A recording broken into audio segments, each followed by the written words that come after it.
Early access can be a bit of a tough thing. It's all about finding projects that you feel that you can put your faith in, and then waiting and playing bits and pieces that are added until it sort of comes to fruition and eventually releases in its final form, or at least its mostly final, complete form. And every now and then that can actually get kind of difficult, and that's part of the reason why I actually haven't been doing very many entries in this series recently, is because I've had to take a step back and look at how I'm actually going to do it. Because, well, the last thing I want to do is direct people towards a game that ends up actually not getting finished and sort of being abandoned, and basically telling people, yeah, it's great, spend your money on something that ends up not getting finished. And, you know, the entire point of this series is to be a guide through the early access system, as it's called, to guide people through it and let me do the work of finding things that I feel are hopefully in a much better spot and have very caring developers, have very passionate community surrounding them, and will almost certainly end up being a, you know, finished product at some point, and then updating them when it is finished. Following it through the steps as it goes. And I haven't really been doing enough of this series recently due to some difficulties, because, you know, I've been burned in the past by covering projects that I legitimately thought were in a really good spot and could definitely be something that is a really worthwhile finished game, like Necro, for instance, which ended up being abandoned, unfortunately. But to be fair, games like that were actually supported by a lot of very prominent and very trustworthy people that just got burned as well by an unfortunate circumstance. And I've been trying to avoid things like that. So today I have something that I wanted to cover because I feel that it is actually worthwhile to take a look at. And this isn't a case of the game already has so much content and is so complete that you could buy it now without getting burned anyway. Even if it never gets finished, it's already got so much stuff in it that it's still pretty good. And you should definitely go and buy it right now. It's actually a case more of, I see what it could be, and I think the developers most definitely care a lot about their product, and I wanted to give it some support to, you know, maybe help it get to that stage. And this is called Dungeon Crowley, which first of all is a pretty good name, and it's a pretty interesting project that is a first-person dungeon crawler with some sort of rogue-lite-y elements, but isn't necessarily going to be one of those. It's more of just basically a first-person aRPG. And so far, it is very unfinished and very rough around the edges, but I see what it has the possibility to be. So this video may be a little bit critical here and there because I think that the developers want that. That's sort of the point of them giving out copies of the game. Full disclosure, of course, they did give me a copy for this video. They didn't say anything about how I should do the video, they just gave me one. And I think they're doing that because they have confidence in the product, and because they are looking for feedback and looking for suggestions, and for people to actually take it apart and play it, and, you know, see what they can do with it. So right now, it has a series of dungeons dotted around the world that you can take place in, and you actually pull a lever, funnily enough, to generate new ones. It's sort of an interesting way to do it, and I think it's kind of funny, and I don't even think it needs to be changed for the full release of the game or anything. I think it's sort of cute. But as you go through these dungeons, you will of course face various higher and higher level enemies, each dungeon having its own tile set and its own set of enemies, and they drop tons of loot all over the place. So it is basically, think of, honestly, what this game kind of reminds me of is Untold Legends. There are a lot of aRPGs, you know, you got Diablo, you got Torchlight, you got Path of Exile, you got Titan Quest, Grim Dawn, there are tons of them, but for some reason, the air this game gives off to me is a bit more like Untold Legends, the old aRPGs on the PSP, which, for some reason, I really loved those games, and honestly, if we just get a sort of first-person Untold Legends-like game, then I'm totally cool with that. And what we have is a really interesting world that kind of gives me some Talos Principle vibes, because you're basically a lucid dreamer, a person who is using the, I suppose, gateway of your dreams to visit magical realms. And that's a sort of common occult, well, somewhat common, I should say, occult reference that is made in some games. And the idea is you're a sort of magey, acolyte-y kind of person, not necessarily a mage, you can wield all sorts of weapons.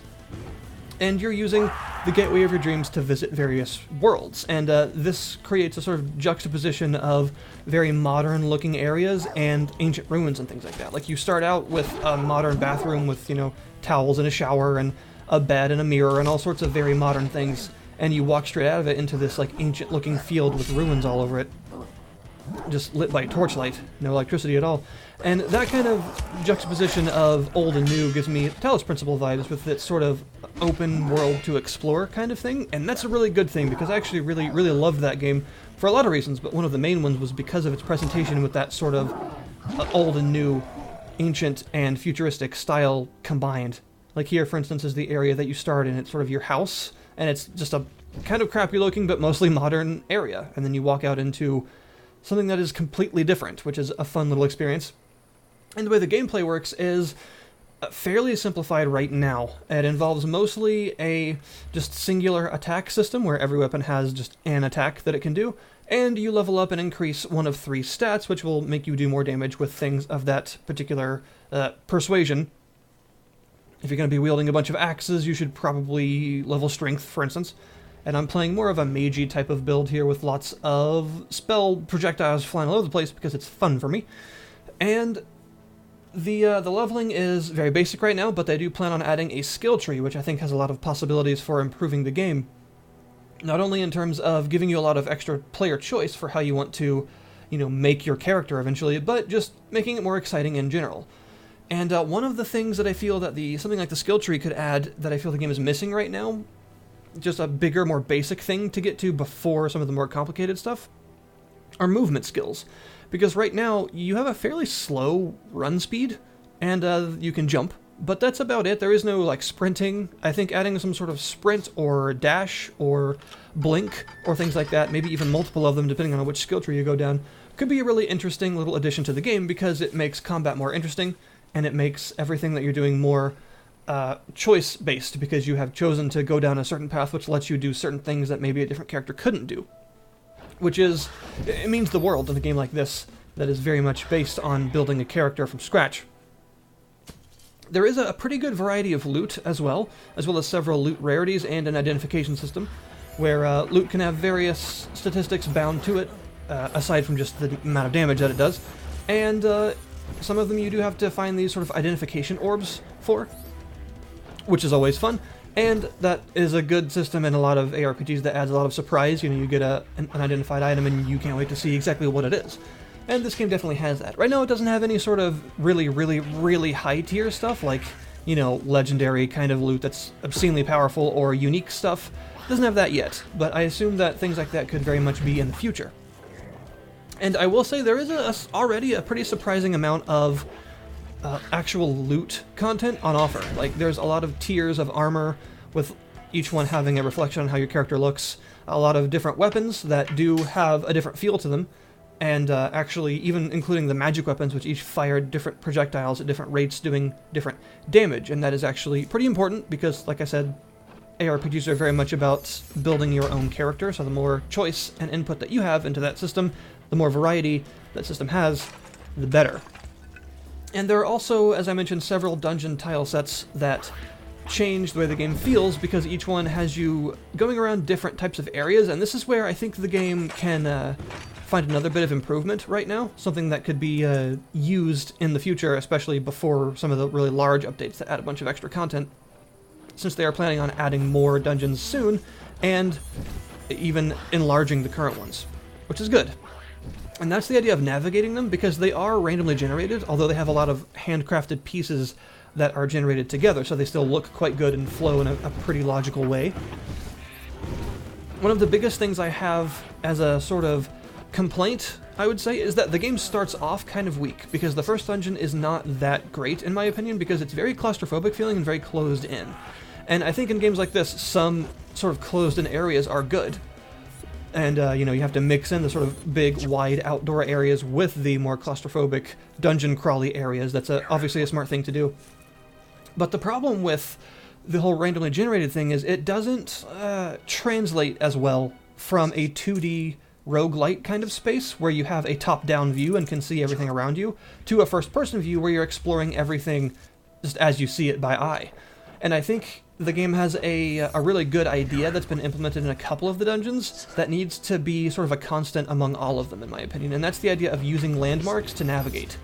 Because obviously in a randomly generated area you don't know where you're going, and that's part of the fun, but also it can be frustrating, especially when you have to backtrack and things a little too much. And things like the dungeon that I'm in the footage right now, and the graveyard dungeon, have a ton of opportunities to look toward the sky and see where you should be going off in the distance, which gives you a good indication of which way you should keep going if you want to get towards your goal. You know, you walk into the graveyard and you just see almost immediately this big sort of cathedral-like facade in the distance, and you know that's where I need to go, and it helps you navigate the area in a more intuitive way. And that's something that the first dungeon lacks, which is what makes it so frustrating, because you're in interiors of buildings for most of it. You can occasionally walk outside and maybe get a glimpse of where you're supposed to be going if you're lucky, but generally it's blocked by the buildings, which are quite large.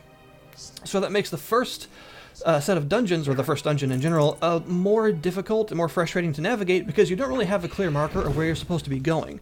And it being the first dungeon, when you don't even know the game loop yet, and about finding keys and about the different areas that you can traverse to from there, the different types of dungeons and the different keys and all that, you don't know any of that yet. It's the very first one, so that's really where it counts the most, to have a very good sort of navigable area, if that makes sense.